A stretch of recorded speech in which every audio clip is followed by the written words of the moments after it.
3월 10일 오늘도 주님 생각 시편 49장 13절부터 20절까지의 말씀입니다. 그가 사는 동안에는 스스로 복이 있다 여기고 그가 잘돼서 사람들의 칭찬을 받을지라도 많은 사람들이 복권의 무용론, 부의 무용론을 얘기합니다. 돈이 많아봐야 결국 다 의미 없어. 복권 당첨돼봐야 결국 다 망하고 의미 없더라.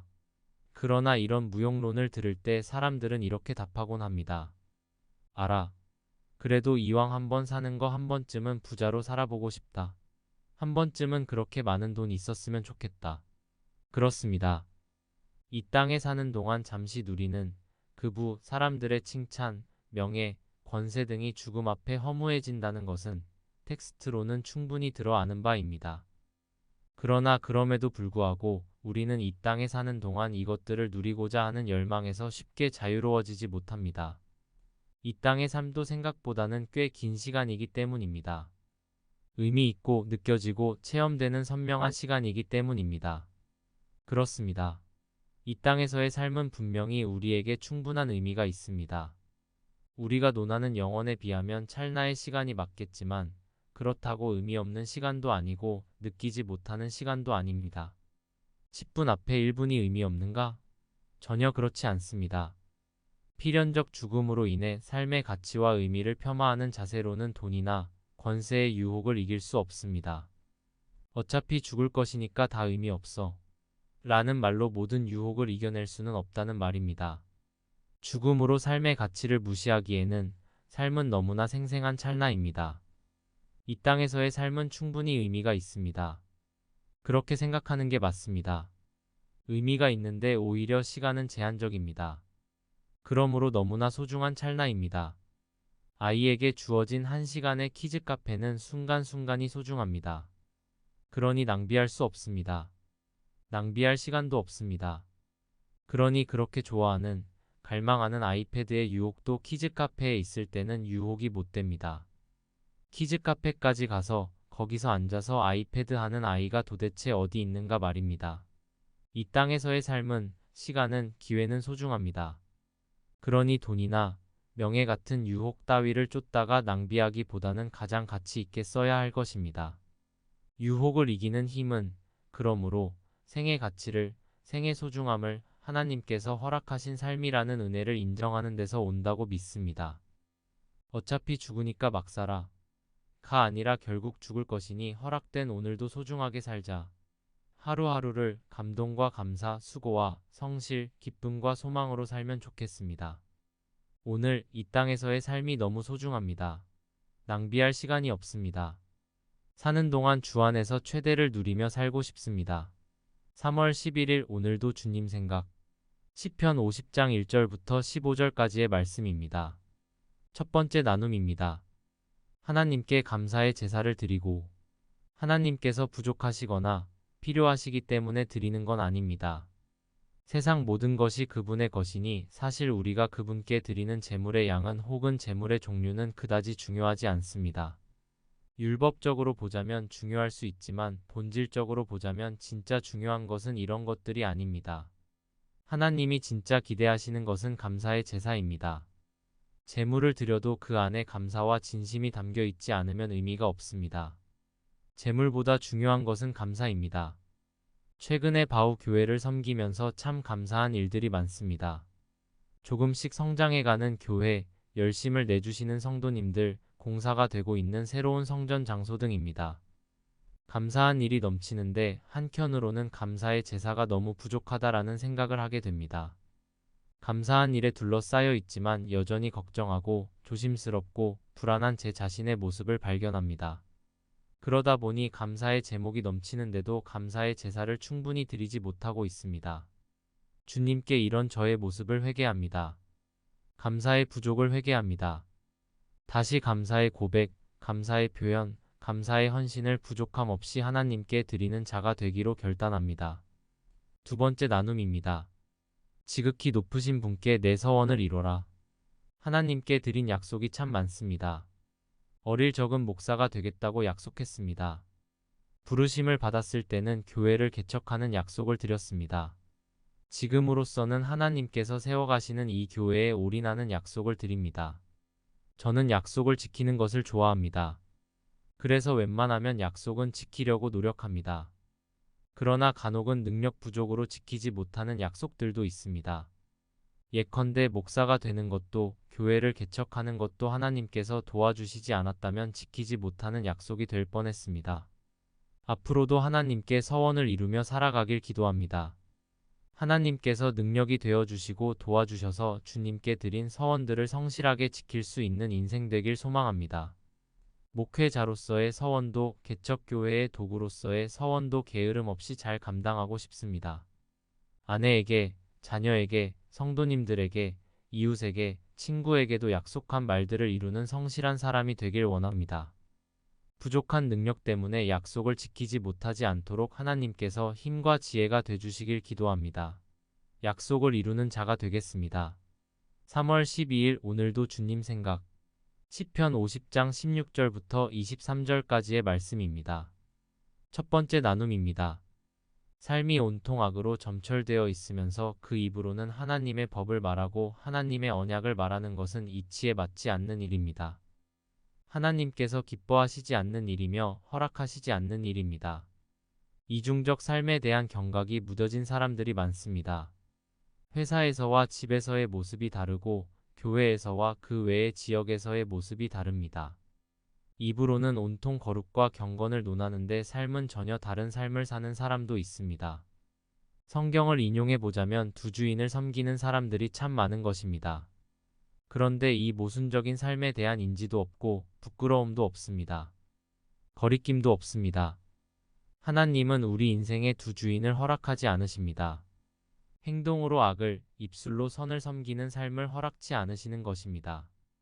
그런데도 이러한 삶이 실제 자행되고 있는 이유는 우리가 두 주인을 섬기는 삶이 가능하다고 착각하고 있기 때문입니다. 입술과 행동이 이분화된 삶을 살거나 생각과 행동이 이분화된 삶을 살고 있다면 멈춰야 하는 이유가 바로 오늘의 기록입니다. 하나님은 허락하지 않으십니다. 언행의 통일이 필요한 때입니다. 두 번째 나눔입니다. 하나님에 대한 또 다른 오해도 있습니다. 내가 입 다물고 있었더니 나를 너와 같다고 생각했느냐? 악행에 대해서 하나님의 간섭이 없을 때, 그리고 이런 상황이 오랜 시간 반복될 때 죄인은 어리석은 착각을 합니다. 하나님도 나와 같구나. 예수님도 악을 좋아하시는구나. 가장 어리석은 착각입니다. 혹시 증거 수집 기간이라는 것을 들어봤을 것입니다. 악인을 잡아넣기 위해서는 경찰이 일정의 기간 동안 악인이 활개치는 것을 내버려 둡니다. 그리고 증거를 수집하기 시작합니다. 그리고 때가 이르면 체포영장과 함께 그를 잡아들여 법정에 세웁니다. 그리고 재판 현장에서 그동안 모아놓았던 증거들을 쏟아내기 시작합니다. 그럼 영락없이 죄인은 유죄 판결을 받고 그에 합당한 처벌을 받게 되는 것입니다. 하나님께서 나의 죄 가운데 침묵하시는 것은 그분이 나와 같이 죄를 좋아하셔서가 절대 아닙니다. 그분이 지금 증거를 수집하시는 중입니다. 그러니 자수해서 광명 찾는 게 지혜입니다. 멈추고 돌이키는 게 살 길입니다. 예수님께 나와 회개하는 것이 구원받는 길입니다. 하나님은 죄를 싫어하십니다. 하나님은 죄를 반드시 심판하십니다. 오해의 여지가 없는 팩트입니다. 3월 13일 오늘도 주님 생각 시편 51장 1절부터 19절까지의 말씀입니다. 첫 번째 나눔입니다. 주여 나를 떠나소서 저는 죄인입니다. 베드로가 예수님께 드렸던 말씀입니다. 그때에 내가 말하되 화로다 나여 망하게 되었도다. 나는 입술이 부정한 사람이요 입술이 부정한 백성 중에 거하면서 만군의 여호와이신 왕을 배웠음이로다. 이사야가 하나님께 드렸던 말씀입니다. 우리는 죄인입니다. 그래서 하나님 앞에 설 때 빛 앞에 선 어둠처럼 갈바를 알지 못하고 두려움에 떨게 됩니다. 주님과 함께 있을 수 없고 주님을 떠나야 할 것 같고 주님이 나를 떠나셔야 할 것 같습니다. 그러나 다윗은 이런 죄의 수치 중에 하나님을 오히려 붙듭니다. 주 앞에서 나를 쫓아내지 마시고 주의 성령을 내게서 걷어가지 마소서. 다윗이 죄 중에 하나님께 드렸던 고백입니다. 베드로와 이사야의 마음을 당연히 공감하고 이해합니다. 그러나 결국 베드로와 이사야도 하나님의 곁에서 다른 인생으로 살아낸 것처럼 하나님을 위해 산 것처럼 더욱 거룩하고 온전한 삶을 살아냈던 것처럼 우리도 더욱 하나님이 필요합니다. 우리는 죄에 갇힌 자들입니다. 빛과 공존할 수 없는 어둠 같은 태생입니다. 그러나 그렇기 때문에 더욱 하나님이 필요합니다. 간혹 죄 때문에 믿음을 떠나고 교회를 떠나는 친구들도 보았습니다. 부끄럽고 죄송하고 미안해서 나 같은 사람은 하나님 믿으면 안 돼. 라고 말하면서 떠났습니다. 아닙니다. 그 마음이야 인간적으로 이해되지만 떠나면 오히려 죄인의 굴레를 절대 벗어날 수 없습니다. 새롭게 시작할 수 없습니다. 은혜를 누릴 수도 없습니다. 구원은 더더욱 없습니다. 그러므로 떠나는 게 답이 아니고 주님을 붙드는 게 답입니다. 밧세바를 범하고 우리아를 죽인 엄청난 죄를 가지고도 다윗은 주님 옷자락 붙들고 울며 불며 매달렸습니다. 다윗은 명확하게 알고 있습니다. 주님을 떠나서는 살 수 없다는 것을 압니다. 죄를 회개하고 주님의 십자가를 붙들어야 합니다. 그리고 나면 다윗이 다시는 이후에 밧세바와 우리아의 일을 반복하지 않은 것처럼 그 죄를 멀리하도록 노력해야겠습니다. 회개, 주님을 떠나지 않음, 그리고 죄의 반복을 멈추는 삶. 오늘 다윗의 눈물 섞인 시편을 보며 다시 한번 다짐해 봅니다. 두 번째 나눔입니다. 느닷없이, 본문은 아니지만 이런 묵상도 하게 됩니다. 오늘 시편은 결국 다윗이 밧세바와 우리아에게 진 죄 때문에 기록된 회개이기 때문에 이런 생각이 드는 것입니다.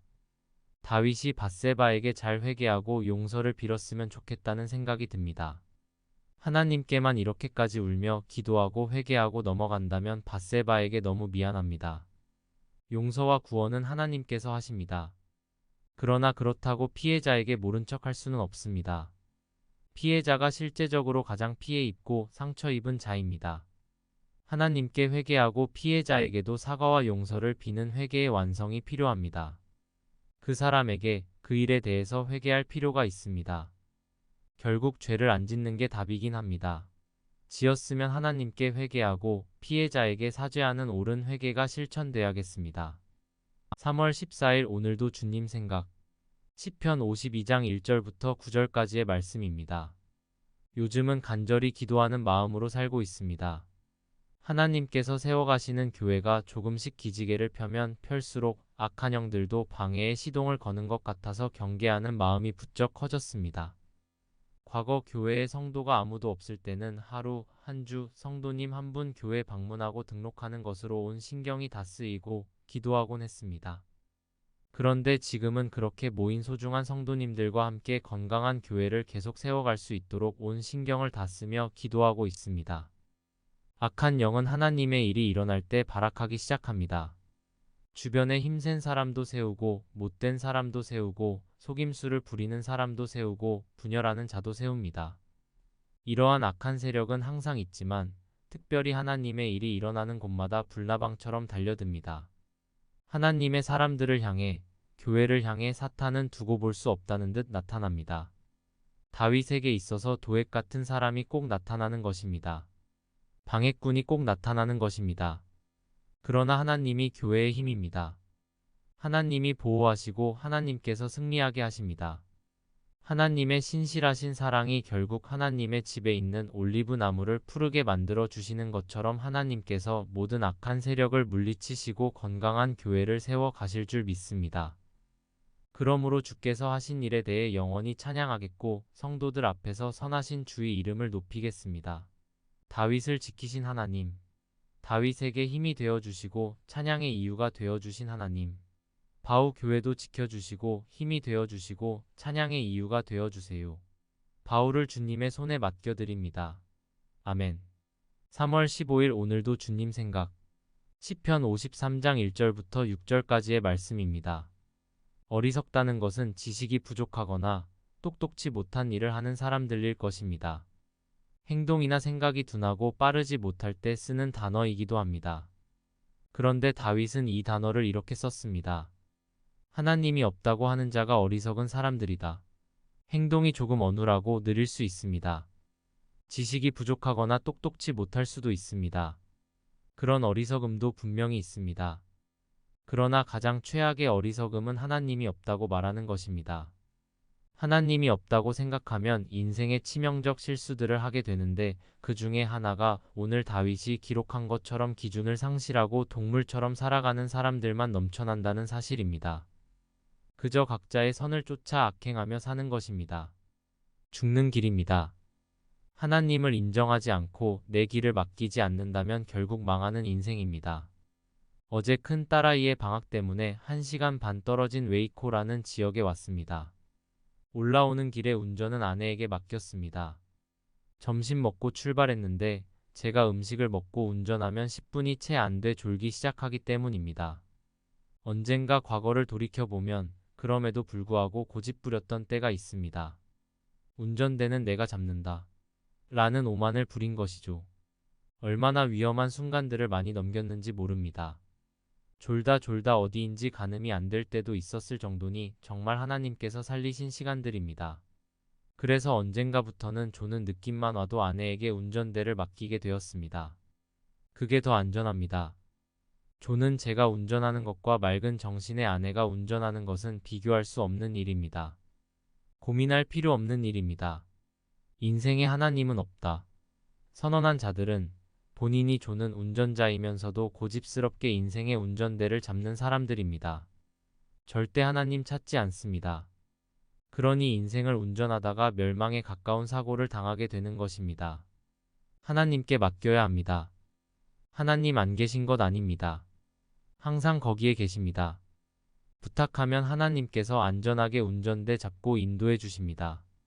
하나님이 없다고 여기는 이유는 내가 여전히 있기 때문입니다. 나만 너무 있기 때문입니다. 그러니 하나님을 인정할 수 없는 것이지요. 고집이고 교만입니다. 죽음에 이르게 하는 고집입니다. 그리스도께 나의 인생 운전대를 맡겨야 합니다. 그분이 내 삶을 질서 있게 만들어 가실 것이고 그분이 나를 영원한 구원으로 인도하실 것입니다. 3월 16일 오늘도 주님 생각 시편 54장 1절부터 7절까지의 말씀입니다. 다윗이 사울왕을 피해 도망다니는 여정이 쉽지 않습니다. 하나님은 다윗에게 기름 부으셨습니다. 이쯤 되면 하나님께서 도망하는 다윗을 보호해 주셔야 할 것 같습니다. 그런데도 다윗의 도망 여정이 쉽지 않다는 것은 다윗의 입장에서 생각해보면 시험 들기 딱 좋은 상황입니다. 인간적으로 생각하고 상황적으로 생각해보자면 도액 같은 사람도 없어야 하고 십사람들 같은 고발자들도 없어야 합니다. 그런데 계속 사울 편에 서는 사람들이 나타나고 이로 인해 다윗의 도망의 여정이 점점 더 고달파지는 것입니다. 하나님은 어디 계시나요? 우리가 힘들 때 하나님은 도대체 어디 계신 것일까요? 왜 도와주지 않으시는 걸까요? 우리가 하나님의 백성이라고 말씀하시면서 도대체 우리가 힘들 때 하나님은 뭐라고 계신 것일까요? 다윗이 빠져들 수 있는 부정적 생각의 굴레입니다. 그런데 다윗은 이 생각의 미로에 빠지지 않았습니다. 대신 그는 믿음의 굴레로 들어갑니다. 그분이 내 원수를 갚아주실 것입니다. 주의 진리로 그들을 끊어주십시오. 다윗은 의심이 아닌 믿음으로 고난을 돌파하는 것입니다. 고난에 있어서 이유를 찾기 시작하면 좀처럼 탈출하기 어렵습니다.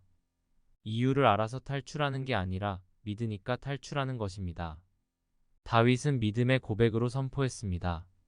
성경은 여전히 도액, 십사람 등을 하나님께서 왜 허락하셨는지에 대해서 그 이유를 설명해 주지 않습니다. 그러나 하나님은 결국 심판해야 할 모든 자를 심판하셨고 다윗도 사울 왕의 손에서 끝내 보호하시고 구원하셨습니다. 인생의 고난에서 이유를 찾기보다는 하나님을 찾는 지혜를 잊지 말아야겠습니다. 의심이 아니라 믿음입니다. 하나님을 믿는 자가 돌파하게 될 것입니다.